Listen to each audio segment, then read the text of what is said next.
Hello everybody. The great jazz musician Louis Armstrong went in the 1960s to Katanga.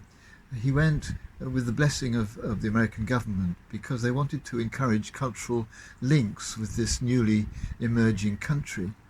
But what Louis Armstrong didn't realise was that his musical visit was being used as a cover so that the CIA could infiltrate that country's life and its politics with a view to getting a government that they wanted in the newly emerging independent country. And this activity that went on behind Louis Armstrong's back during his visit led eventually, so a recent book has suggested, to the assassination of the government, of the leader of the government at the time. The feeling of being used that Louis Armstrong must have felt when he realised later what had happened is something that I think many people experience. I think it's very common in a personal, domestic way. Elderly people, young people, people living or working in institutions often have to just put up with decisions made by others that may not be what they want. But for many more people, I think, it is the kind of realisation and the frustration that goes with it that comes from being on the wrong side of a democratic vote. And I think perhaps this is true at the moment in the UK, when neither the current government nor Brexit got a majority.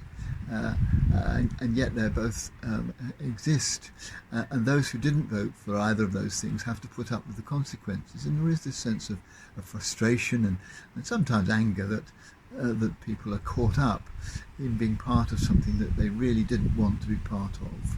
In fact, in many cases voted against.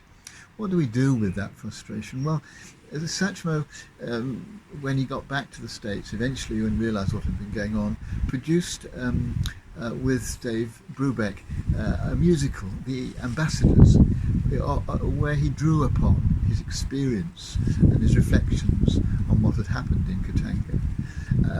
And he was able to do something creative with his frustration. I think if we can do something creative with our frustration, if we're feeling that at the moment, maybe just by supporting those who are suffering from any government policies that we may disagree with, or by continuing to protest against decisions that are being made. These are creative responses. But there aren't always creative things one can do, and sometimes you just have to live with the frustration that you feel. And of course, the only good thing that can be said about that is it does at least put us in touch with some of the frustration that so many millions of people around the world feel, whose sense is that their lives, almost the entirety of their lives, is being ruled and governed by forces outside their control. They feel completely powerless. And when we realise a little bit of that in our lives, at least we can sense some kind of solidarity with them.